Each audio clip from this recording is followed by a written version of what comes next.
ذروں سے لے کر پہاڑوں تک، قطروں سے لے کے سمندروں تک، تحت الثری سے عرش اولی تک، کائنات کی ایک ایک چیز کا خالق اللہ ہے۔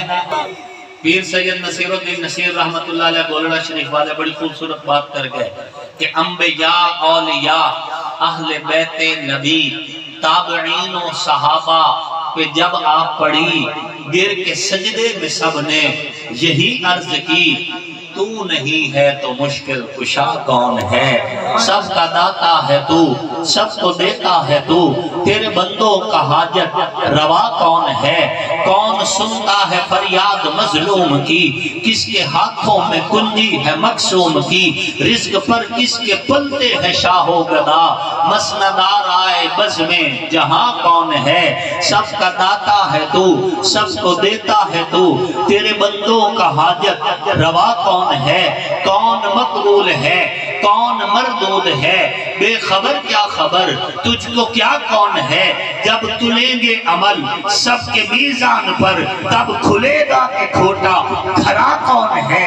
سب کا داتا ہے تو، سب کو دیتا ہے تو، تیرے بندوں کا حاجت روا کون ہے؟ اللہ تک پہنچنے تو رسول اللہ تک پہنچنا ہوگا صلی اللہ علیہ وآلہ وسلم، اور رسول اللہ تک پہنچنے کے لیے جماعت مصطفیٰ کا ہونا ضروری ہے۔ جماعت مصطفیٰ کو چھوڑ کر کوئی ذات مصطفیٰ تک نہیں پہنچ سکتا، ذات مصطفیٰ کو چھوڑ کر کوئی خدا تک نہیں پہنچ سکتا۔ اور ہم اہل سنت والجماعت جب جماعت مصطفیٰ کہتے ہیں، اس میں حضور کا یارانہ بھی ہوتا ہے، اس میں حضور کا گھرانہ بھی ہوتا ہے۔ ہمارا اصول ایک ہے، جو ایک لحظے کے لیے نبی کے بستر پہ آیا، میری نسلیں اس کی نسلوں کی غلام ہیں، جو زندگیاں نبی کے بستر پہ گزار گئی، میری نسلیں امہات المؤمنین کی غلام ہیں۔ نقش سے مانگ کر روشنی، بزم کون و مکان کو سجایا گیا، وہ محمد بھی، احمد بھی، محمود بھی، حسن مطلق کے شاہد بھی، مشہود بھی، علم و حکمت میں وہ غیر محدود بھی، ظاہراً امیوں میں اٹھایا گیا۔ حشر کا غم مجھ کو کیوں کر ہو قاسم، میرا آقا ہے وہ، میرا مولا ہے وہ، جس کے دامن میں جنت بسائی گئی، جس کے ہاتھوں پہ کوثر لٹایا گیا۔ واجب تکریم عنوان ہے سیرت النبی صلی اللہ علیہ وآلہ وسلم۔ اللہ رب العزت کا یہ کرم ہے اور احسان ہے کہ اللہ رب العزت نے آپ کو اور ہمیں حضور صلی اللہ علیہ وآلہ وسلم کا امتی بنایا ہے، اور پھر ایسے طبقے کے ساتھ جوڑا ہے جو طبقہ اللہ کی وحدانیت کا علم بردار بھی ہے، رسول اللہ کی حقانیت کا علم بردار بھی ہے، اصحاب محمد کی عظمت کا نعرہ بردار بھی ہے، آل رسول کی محبت کا نعرہ بردار بھی ہے، اہل اللہ اولیاء اللہ کا قدردان بھی ہے۔ آپ اور ہم اللہ کے فضل و کرم سے اہل حق کے اس طبقے کا حصہ ہیں جنہوں نے ہر دور میں توحید کی بات کی، آقا کی ختم نبوت کی بات کی، رسول اللہ کے یارانے کی بات کی، آپ علیہ الصلوۃ والتسلیم کے گھرانے کی بات کی۔ اللہ کا کرم ہے، اللہ کا فضل ہے، اللہ کے کرم اور فضل کے نتیجہ میں آپ کے اکابر نے، آپ کے اسلاف نے نہ تو آپ کو توحید سے روگردانی کرنے دیا ہے، نہ حضور کی رسالت سے روگردانی کرنے دیا ہے، نہ آپ کو نبی کے صحابہ سے دور کیا ہے، نہ حضور کے اہل بیت سے دور کیا ہے۔ یہ آپ کے اکابر کا آپ پر بہت بڑا احسان ہے کہ انہوں نے آپ کو عقائد کے حوالے سے کسی بھی صورت بانجھ نہیں ہونے دیا۔ آپ کا عقیدہ جو ہے وہی عقیدہ ہے جو قرآن اور حدیث کے اندر ہے، آپ کا عقیدہ وہی عقیدہ ہے جو قرآن و سنت کے ذریعے سے تواتر کے ساتھ امت تک پہنچا ہے۔ الحمدللہ ہمارا یہ عقیدہ ہے کہ اللہ وحدہ لا شریک ہے، نہ اس کی ذات میں کوئی شریک ہے، نہ اس کی صفات میں کوئی شریک ہے۔ ذروں سے لے کر پہاڑوں تک، قطروں سے لے کے سمندروں تک، تحت الثری سے عرش علا تک، کائنات کی ایک ایک چیز کا خالق اللہ ہے، مالک اللہ ہے، رازق اللہ ہے، داتا اللہ ہے، مشکل کشا اللہ ہے، حاجت روا اللہ ہے، بگڑی بنانے والا اللہ ہے، کشتی پار لگانے والا اللہ ہے، دلوں کے بھید جاننے والا اللہ ہے، دل کا حال جس میں مسلسل کھلا رہتا ہے وہ ذات اللہ کی ہے۔ کائنات کے اندر اللہ ہی وہ ذات ہے جو جب چاہے، جیسا چاہے، جس کے لیے چاہے اسی وقت کرنے پہ قادر ہے۔ اسے کسی کی ضرورت نہیں ہے، کسی تعاون کی ضرورت نہیں ہے، کوئی منیجر نہیں رکھا، وہ چاہتے کون سے فیصلہ کرتے ہیں، کائنات وجود میں آ جاتی ہے۔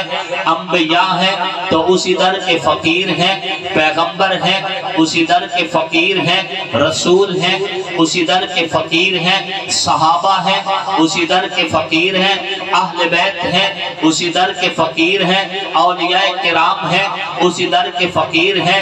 ساری کی ساری کائنات جو ہے اللہ کے در کی فقیر ہے۔ اللہ غنی ذات ہے، جھولیاں بھرتا ہے تو اللہ، بیٹے دیتا ہے تو اللہ، بیٹیاں دیتا ہے تو اللہ، کشتی پار لگاتا ہے تو اللہ، زمین سے سبزہ اگاتا ہے تو اللہ۔ آپ دیکھتے نہیں رہ جاتے کہ زمین کا خطہ ایک ہی ہوتا ہے، ٹکڑا ایک ہی ہوتا ہے، ایک ہی ٹیوب ویل کا پانی لگتا ہے، ایک ہی کسان فصل تیار کرتا ہے۔ اس کے سامنے ایگریکلچر میں کوئی ایم بی اے، ایم اے اور ایم اے نہیں کیا ہوتا، کوئی ماسٹر نہیں کیا ہوتا، بیچلر کی ڈگری نہیں لی ہوتی، یہ کوئی ڈاکٹر نہیں ہوتا، ڈاکٹریٹ نہیں کیا ہوتا۔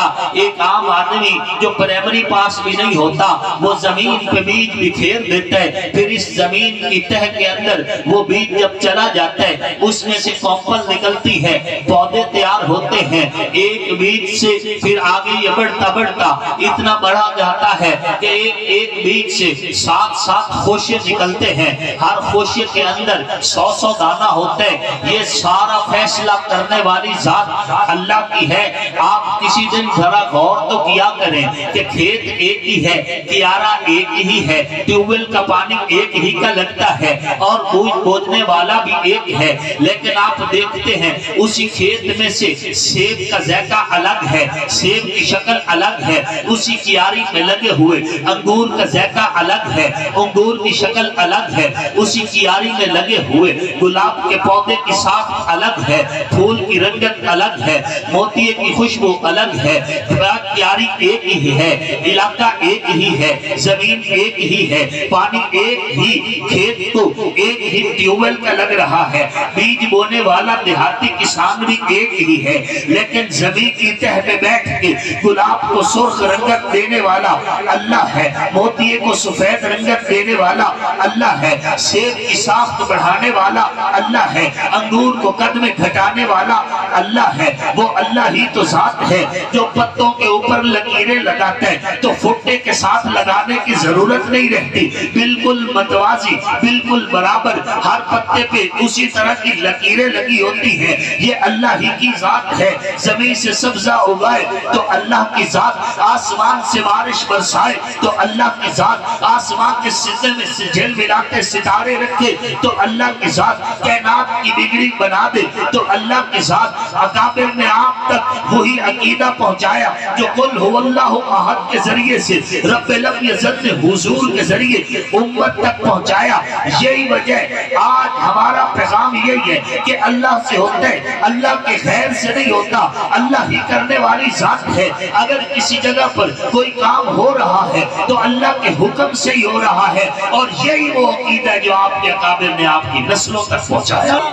پیر سید نصیر الدین نصیر رحمت اللہ علیہ گولڑا شریف والے بڑی خوبصورت بات کر گئے کہ انبیاء، اولیاء، اہل بیت نبی، تابعین و صحابہ پہ جب آپ پڑھی گر کے سجدے میں سب نے یہی عرض کی تو نہیں ہے تو مشکل کشا کون ہے؟ سب کا داتا ہے تو، سب کو دیتا ہے تو، تیرے بندوں کا حاجت روا کون ہے؟ کون سنتا ہے فریاد مظلوم کی؟ کس کے ہاتھوں میں کنجی ہے مقسوم کی؟ رزق پر کس کے پلتے ہے شاہ و گدا؟ مسندار آئے بز میں جہاں کون ہے؟ سب کا داتا ہے تو، سب کو دیتا ہے تو، تیرے بندوں کا حاجت روا کون ہے؟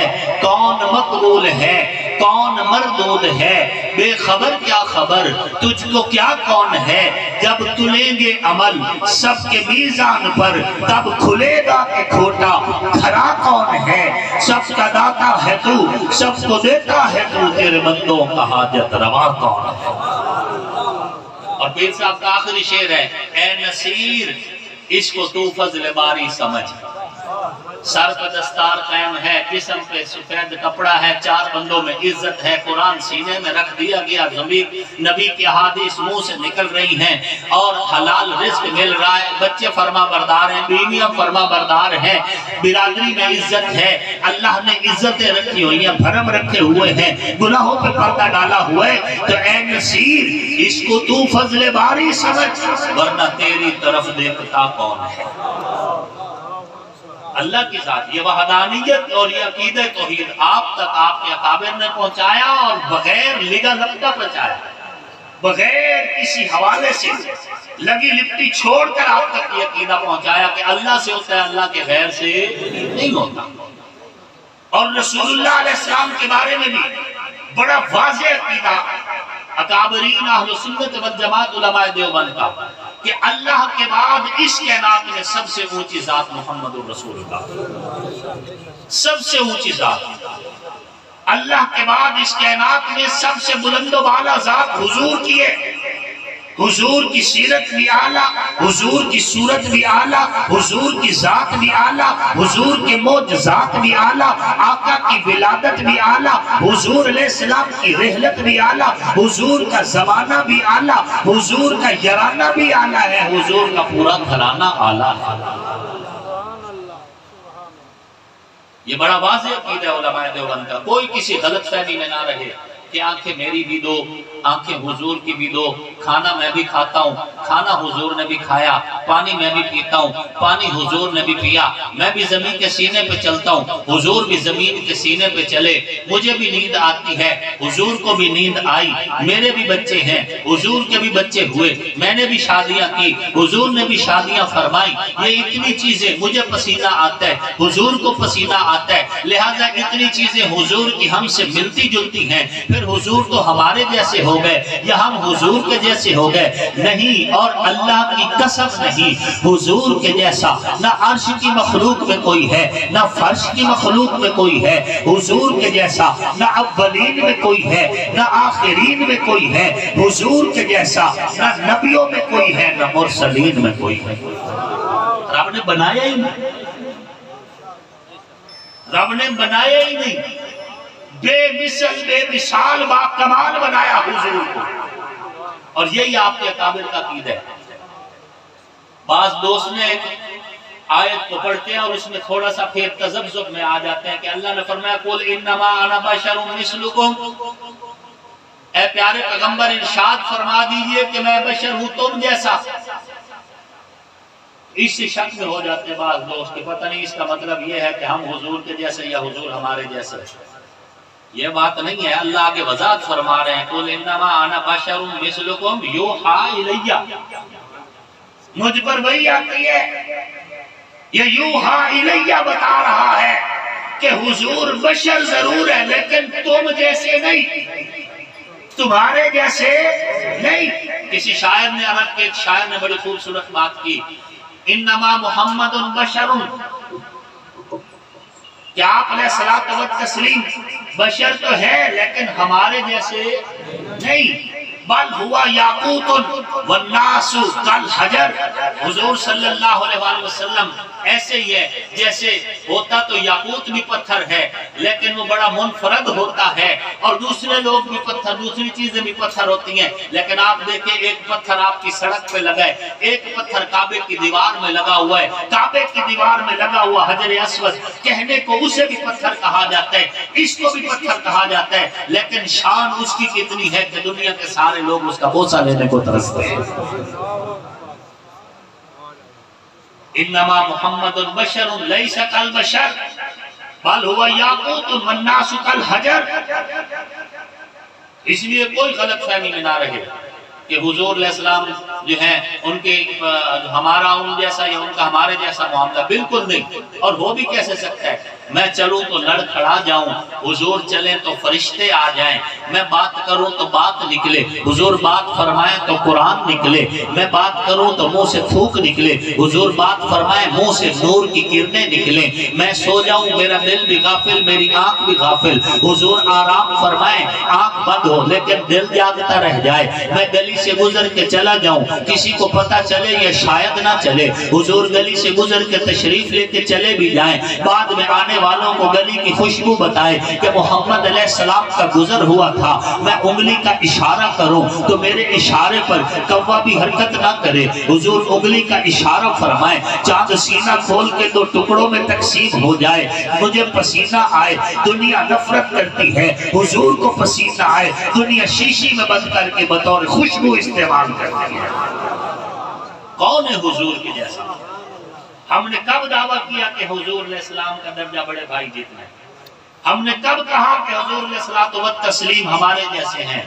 ہمارا تو عقیدہ ہے کہ حضور علیہ السلام و تسلیم کو جو عزت و عظمت اللہ نے دی ہے، کائنات میں ایسی عزت و عظمت کسی اور رسول کو بھی نہیں ملی، ہماری تو کوئی اوقات ہی نہیں ہے، ہمیں تو جو کچھ ملے حضور کے نالین کے صدقے سے ملے، ہمیں تو جو کچھ ملے حضور کے قدمین کے صدقے سے ملے، آج چہرہ سلامت ہے تو حضور کے صدقے، آج بخت سلامت ہے تو حضور کے صدقے، ماتھے پہ گناہ نہیں لکھا ہوا حضور کے صدقے، گھر کی چوکھٹ پہ جرم کی فہرست نہیں لگتی حضور کے صدقے، کل قیامت والے دن بخشش کا اعلان ہوگا تو وہ بھی صدقہ مصطفیٰ کا ہوگا۔ کون ہے حضور کے جیسا؟ میرے پیر و مرشد سید نفیس الحسینی شاہ صاحب رحمت اللہ علیہ وہ فرمایا کرتے تھے، اے رسول امین خاتم المرسلین تجھ سا کوئی نہیں، تجھ سا کوئی نہیں، ہے عقیدہ یہ اپنا بصدق و یقین، تجھ سا کوئی نہیں، تجھ سا کوئی نہیں، دست قدرت سے ایسا بنایا تجھے، جملہ اوصاف سے پھر سجایا تجھے، اے ازل کے ہنسی اے ابد کے ہنسی، تجھ سا کوئی نہیں، تجھ سا کوئی نہیں، کوئی بتلائے کیسے سراپا لکھوں، کوئی ہے وہ کہ جس کو میں تجھ سا کہوں، توبہ توبہ نہیں، توبہ توبہ نہیں، تجھ سا کوئی نہیں، تجھ سا کوئی نہیں۔ حضرت حسان بن ثابت بھی بول اٹھے، وَأَحْسَنُ مِنْكَ لَمْ تَرَقَتْ عَيْنِي وَأَجْمَلُ مِنْكَ لَمْ تَلِدِ النِّسَاءُ خُلِقْتَ مُبَرَّأً مِنْ كُلِّ عَيْبٍ كَأَنَّكَ قَدْ خُلِقْتَ كَمَا تَشَاءُ، رخ مصطفیٰ ہے وہ آئینہ کہ اب ایسا دوسرا آئینہ، نہ کسی کی بزم خیال میں، نہ دکان آئینہ ساز میں۔ حضرت خان محمد کمتر رحمہ اللہ بھی بول اٹھے، فرماتے ہیں کہ حسینہ جمیلہ کا منہ موڑ دیتا، محمد بڑا رب قلم توڑ دیتا۔ پیر مہر علی شاہ گولڑوی بھی خاموش نہیں رہے اور بول کر کہتے ہیں، مکھ چند بدر شاہ ثانی ہے، متھے چمکے لاٹ نورانی ہے، کالی زلف کے آنکھ مستانی ہے، مخمور نگاہ ماں خود بھریاں، سبحان اللہ ما احسنکا ما اجملکا ما اکملکا، کتھے مہر علی کتھے تیری ثنا، مشتاق کیاں کتھے جان۔ مولانا آصف معاویہ سیال سے، آصف معاویہ سیال سے، نعرہ تکبیر۔ میں تو اس لیے زندہ باد ہوں نا کہ میرا نبی زندہ باد ہے۔ غم عاشقی سے پہلے مجھے کون جانتا تھا، تیرے عشق نے بنا دی میری زندگی فسانہ، میری تو کل کائنات ہی حضور صلی اللہ علیہ وسلم کا کلمہ پڑھنے کی وجہ سے بنی ہے۔ اگر کلمہ نصیب میں نہ ہوتا، حضور کی پہچان اگر نصیب میں نہ ہوتی تو گلی میں پھرتا کتا بھی ہم سے بہتر تھا۔ اور میں جذبات میں نہیں کہہ رہا، قرآن یہ کہتا ہے کہ جو حضور علیہ السلام کے دین کو قبول نہیں کیا جنہوں نے، اولئک کالانعام بل ہم اضل، وہ جانوروں کی مثل ہے بلکہ جانوروں سے بھی بدتر ہے۔ قرآن کہہ رہا ہے جانوروں سے بھی بدتر ہے وہ جسے حضور کی معرفت نہیں نصیب ہوئی، جسے حضور کا کلمہ نہیں نصیب ہوا۔ اللہ کا شکر ہے ہمارا عقیدہ بڑا صاف ہے، بعد از خدا بزرگ توئی قصہ مختصر، حضور کی ذات پہ ذات مکمل، حضور کی بات پہ بات مکمل۔ ہم اہل سنت والجماعت کو الحمدللہ لسنا من الروافض ولسنا من الخوارج، شکر ہے نہ تو ہم رافضی ہیں نہ ہی ہم ناسبی ہیں، ہم ناسبی بھی نہیں ہیں اور ہم رافضی بھی نہیں ہیں۔ خلیفہ بلا فصل سیدنا ابو بکر صدیق رضی اللہ تعالیٰ عنہ کی الف سے لے کر مولا کائنات امیر المؤمنین مولا علی کرم اللہ وجہہ کی یا تک ہم نبی کے یارانے کے بھی حبدار ہیں، ہم حضور کے گھرانے کے بھی حبدار ہیں۔ فیصلے تو اللہ رسول کے، دیکھیں پہلا خلیفہ کون ہوگا، دوسرا کون ہوگا، تیسرا کون ہوگا، چوتھا کون ہوگا، یہ تو پہلے سے طے ہو چکا ہے۔ مولوی کی تقریر سے، کسی مقرر کی تقریر سے اب نمبر تبدیل نہیں ہوں گے۔ پہلے نے پہلا رہنا ہے، چوتھے نے چوتھا رہنا ہے، دوسرے نے دوسرا رہنا ہے، تیسرے نے تیسرا رہنا ہے، اس میں اب کوئی تبدیلی نہیں ہے۔ لیکن ایک بات جو ہماری ذمہ داری ہے کہ ہم جتنا پیار پہلے خلیفہ سے کرتے ہیں ہم اتنا ہی پیار چوتھے خلیفہ سے کرتے ہیں۔ ہمیں جتنا غصہ حضرت ابوبکر صدیق کی توہین پہ آتا ہے ہمیں اتنا ہی غصہ مولا علی کی توہین پہ آتا ہے۔ یہی وجہ ہم نبی کے یارانے کے معاملے میں بھی حساس ہیں، ہم نبی کے گھرانے کے معاملے میں بھی حساس ہیں۔ یہ ہماری مجبوری ہے، یہ ہماری مجبوری ہے۔ اصحاب محمد ہو یا آل محمد، ان سے محبت کرنا اور ان کا دفاع کرنا ہم اپنے لیے اتنا ہی ضروری سمجھتے ہیں جتنا 5 وقت کی نماز کو اپنے لیے فرض عین سمجھتے ہیں۔ آج جو دین آپ تک اور ہم تک پہنچا ہے یہ صحابہ اہل بیت کے صدقے سے پہنچا ہے۔ میں کہا کرتا ہوں اللہ تک پہنچنے کا ایک ہی واسطہ، ایک ہی راستہ، ایک ہی ذریعہ اور وہ ذات مصطفیٰ ہے۔ حضور علیہ السلام کو چھوڑ کر کوئی بھی خدا تک پہنچ سکتا نہیں۔ لَتُؤْمِنُنَّ بِهِ وَلَا تَنْصُرُنَّ، قرآن کہہ رہا ہے۔ نبیوں کو بھی پابند کیا کہ آپ کلمہ پڑھو گے، حضور کی جو ہے سیرت بیان کرو گے، یہ نصرت سے حضور کا تعارف مراد ہے۔ نبیوں کو بھی پابند کیا، اللہ تک پہنچنے تو رسول اللہ تک پہنچنا ہوگا صلی اللہ علیہ وآلہ وسلم، اور رسول اللہ تک پہنچنے کے لیے جماعت مصطفیٰ کا ہونا ضروری ہے۔ جماعت مصطفیٰ کو چھوڑ کر کوئی ذات مصطفیٰ تک نہیں پہنچ سکتا، ذات مصطفیٰ کو چھوڑ کر کوئی خدا تک نہیں پہنچ سکتا۔ اور ہم اہل سنت والجماعت جب جماعت مصطفیٰ کہتے ہیں اس میں حضور کا یارانہ بھی ہوتا ہے، اس میں حضور کا گھرانہ بھی ہوتا ہے، دونوں ہوتے ہیں۔ ہم کوئی تقسیم نہیں کرتے، ادھر سے تو یہ کہہ دیں اسی صحابہ نو مندے ہیں، نیت لیں حضرت مقداد کی، حضرت ابو ذر غفاری کی، حضرت عمار بن یاسر کی، حضرت سلمان فارسی کی، چند صحابہ کی نیت لیں، نہیں، نبی کا ایک ایک صحابی جس کے لیے قرآن نے کہا وَكُلًّا وَعَدَ اللَّهُ الْحُسْنَىٰ، ہم ایک ایک صحابی کو سلام عقیدت پیش کرتے ہیں، ایک ایک صحابی کو۔ صرف 4-5 صحابہ رہ گئے تو کیا خیال ہے؟ قرآن کیا کہتا ہے؟ اذا جاء نصر اللہ والفتح ورأيت الناس يدخلون في دين الله افواجا، قرآن کہتے ہیں صرف فوج نہیں، فوجیں۔ صحابہ کتنے؟ فوج نہیں، فوج در فوج۔ ہم قرآن کی مانیں گے، کس کی مانیں گے؟ قرآن کی مانیں گے۔ ہمیں ماننے کے لیے قرآن کافی ہے۔ نبی کا ایک ایک صحابی ہمارے ایمان کی معراج ہے، وہ حضرت عمار بن یاسر ہو ہمارے ایمان کی معراج ہے، وہ حضرت زبیر بن العوام ہو ہمارے ایمان کی معراج ہے، وہ حضرت ابوبکر صدیق ہو ہمارے ایمان کی معراج ہے، حضرت مولا علی ہو ہمارے ایمان کی معراج ہے۔ فیصلے وہ ہیں جو اللہ رسول نے کر دی۔ ہمارا نظریہ صاف ہے، جن پر چادر تطہیر کا سایہ ہے ہم ان کو بھی سلام کرتے ہیں، جن پر گنبد خضرا کا سایہ ہے ہم ان کو بھی سلام کرتے ہیں۔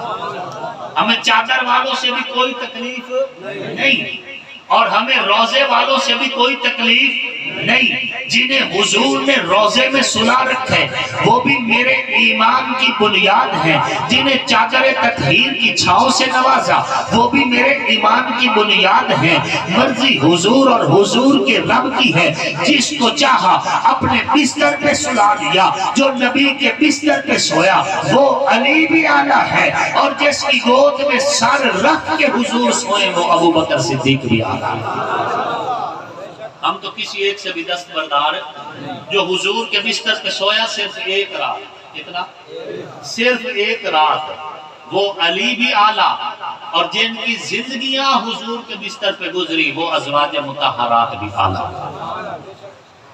ہم تو سلام کرنے والے لوگ ہیں، ہم تو تسلیم کرنے والے لوگ ہیں۔